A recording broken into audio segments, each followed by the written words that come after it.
Hello and welcome. I'm Alison Lagrange and this is our business show, Enterprise Zone. On this show, we share with you inspiring stories of entrepreneurs from around our beautiful country, South Africa. We give these entrepreneurs an opportunity to voice their challenges of starting and maintaining profitable businesses. Small and medium enterprises have been identified as the productive drivers of inclusive economic growth and development in South Africa and around the world. Some researchers have estimated that in South Africa, small and medium-sized enterprises make up to 91% of formalized businesses. They also provide employment to about 60% of the total labor force, and the total economic output accounts for roughly 34% of GDP. In this first part of this episode, we interview a food production company called Okubabayo, which is based in Chamdor near Kagiso. We had a chat with Mpumi Mani and his partner, Dexter Mabaso, about their business. Let's take a look.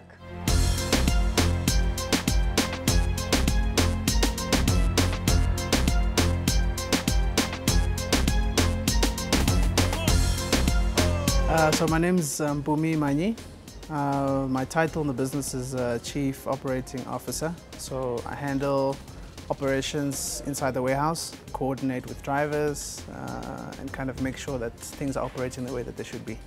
My name is Dexter Mabaso. I play the role of the Chief Executive Officer of the business. And my role basically is just to make sure that everything operates as it should. I also obviously liaise with a bulk of the clients and just make sure that the ship is running the way that the ship's supposed to run. So when there's trouble, I'm the man who ends up getting burnt. Okubabayo is a very catchy name, and we found that it's resonated really well with the public. And the way that it came up is that the business was founded not only by us, actually was founded by 3 people. Myself, Dexter, and another partner and good friend of ours, Rob Dobson. He's no longer with us officially in the business. For personal reasons, he had to leave. And sadly enough, he wasn't here to give input on that because the name actually came from his side. He got a colleague of his who he asked, what's going to be a good name that's going to represent the product which we had in mind was always Acha. What's going to be a good name that's going to resonate with people? And we played with all sorts of names like Zamalek, which is what people know as black label beer and whatever. We wanted something that was going to really just strike people, really just grab their attention. And we played with a few names, but Okubabayo ended up being the one that stood out and one that we thought, let's go with this. And we haven't looked back since.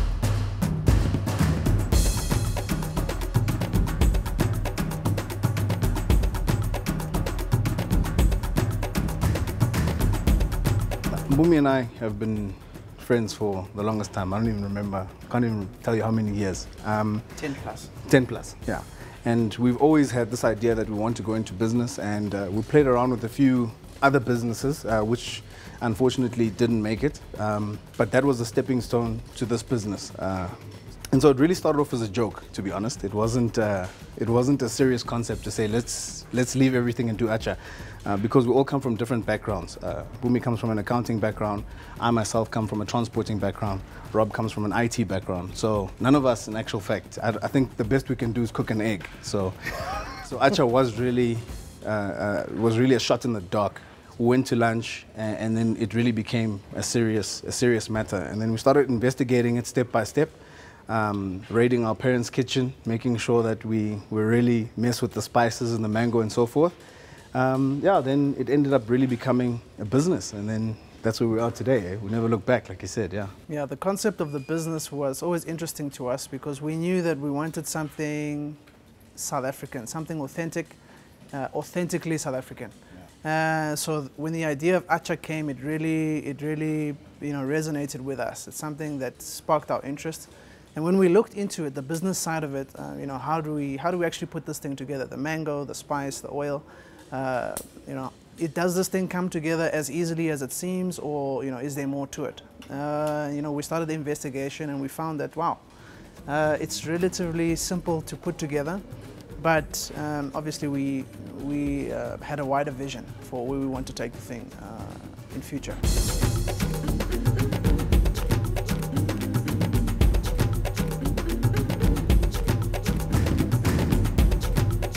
The opening funding was actually personal, so that was shareholder funding that we put together. It was a big sum that we sort of scratched together and put into making the product what it is.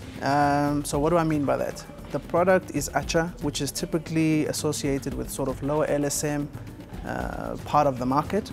And we knew from the onset that we want to take the product that's typically known as the street product, the corner product, the lady from the lady from down the street, the man from in the township who you know has got the secret recipe. We always knew we wanted to take that sort of concept and clean it up and bring it up to not only be a lower LSM kind of a product, but move it up to the full range.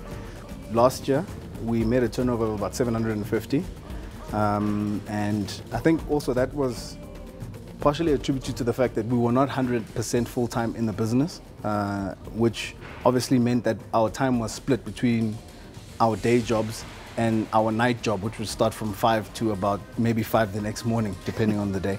So a lot of investment was made into what goes into our label. A lot of investment was made into quality assurance and also product presentation, which was important. And I think the biggest difference was we did engage a financial institution, which then obviously did put some funding into the business, which then allowed us to obviously become full-time employees of our own business, slaves, if you'd like to call it, of the business. And I think that's what made the biggest difference. So far, just this year, I think we've turned over about 2.2, and that's from January up till now. It's about 2.2 million rand, just turnover up until now. We're hoping to close our financial year at about 3 or 3 and a bit.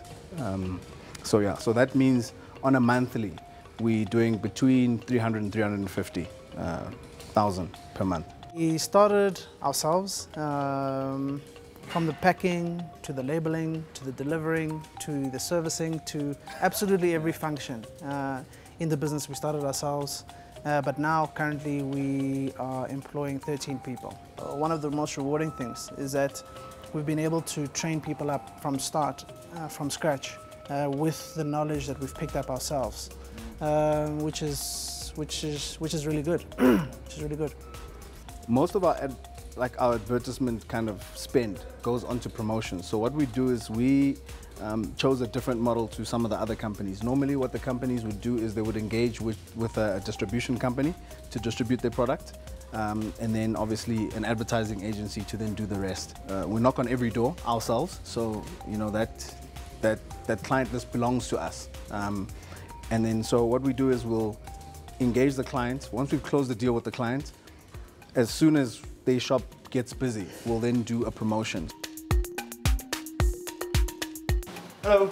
Hi, how are you, sir? I'm good, yourself? Thank you. I'm speaking to Caroline, and this is Pretty from a company called Okubabayo. Hi, how are you? I'm good, yourself, guys? I'm good. From this company called Okubabayo, we are the Bengo Archer suppliers. We've been quite fortunate in that we've been invited to quite a few events during the year. So there's a few smaller markets that we do, but our biggest this year would have been, we've been to the Rand show this year, which we did quite well at, quite a good reception there. We did the DSTV Good Food and Wine show, quite a good reception there as well. What other shows have we done this year? DSTV Delicious, yeah, and then the Good Food and Wine. That's actually 2 different shows. Oh yeah, those are 2 different shows. Yeah. So yeah, Good Food and Wine was its own show. So out of this year, I'd say the 3 big events would have been DSTV Delicious, Good Food and Wine show at the Dome, and the Rand show. Entry into the market wasn't as easy as what we anticipated. We thought that if we put together a sort of professional product, it's going to find its way onto all the shelves. And only to find that it was much more difficult.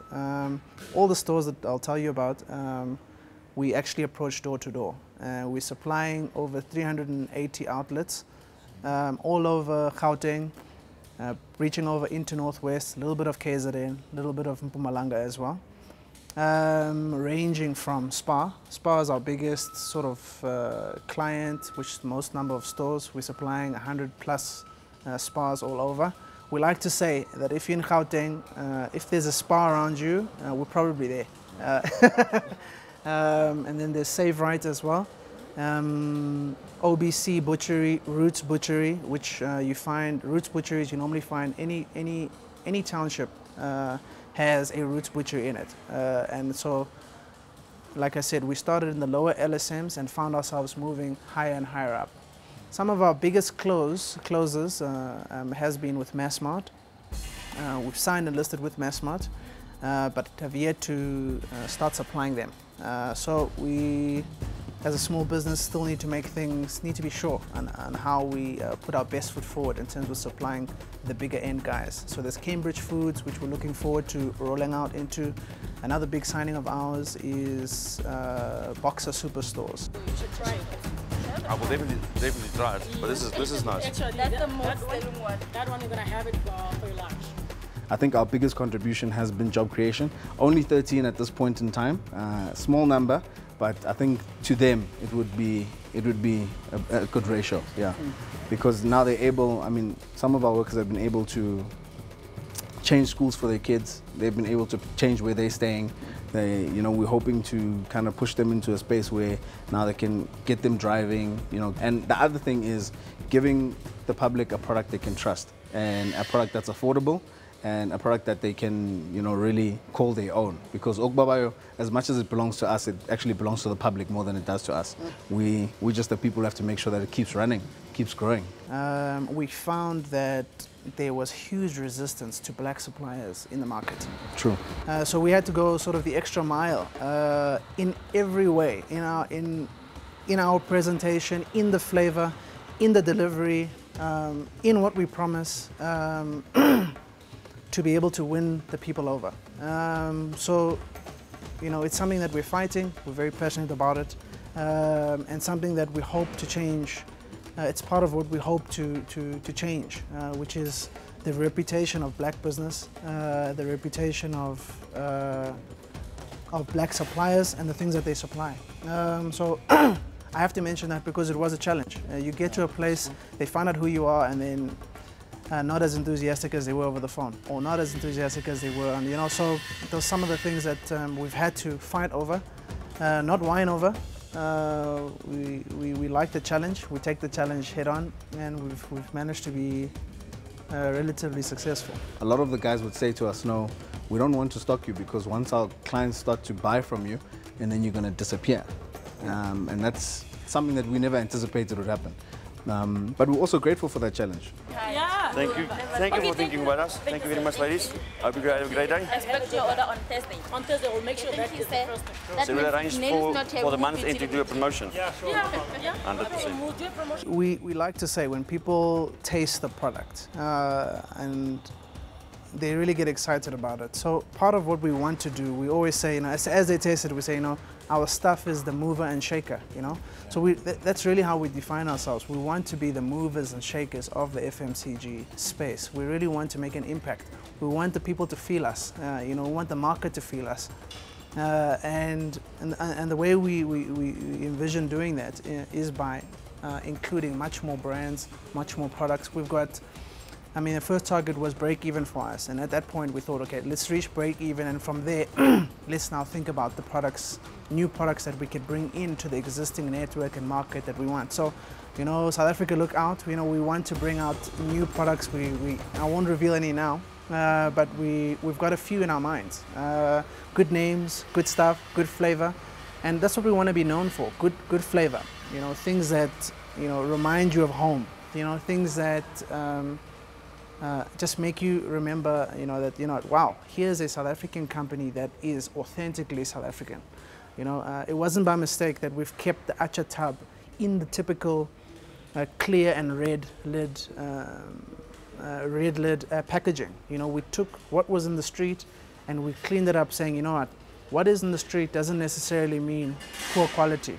You know, what's in the street doesn't necessarily mean not good for the international market. You know, like, we want to put ourselves out there as you know, this third world country that can produce some very first world products, some very first world services. And I think as we expand in that way from if judging from what we've done in the first 2 years, you know, we project an exciting next 3 years. So maybe come back and talk to us in year 5 and we'll have a better story to tell.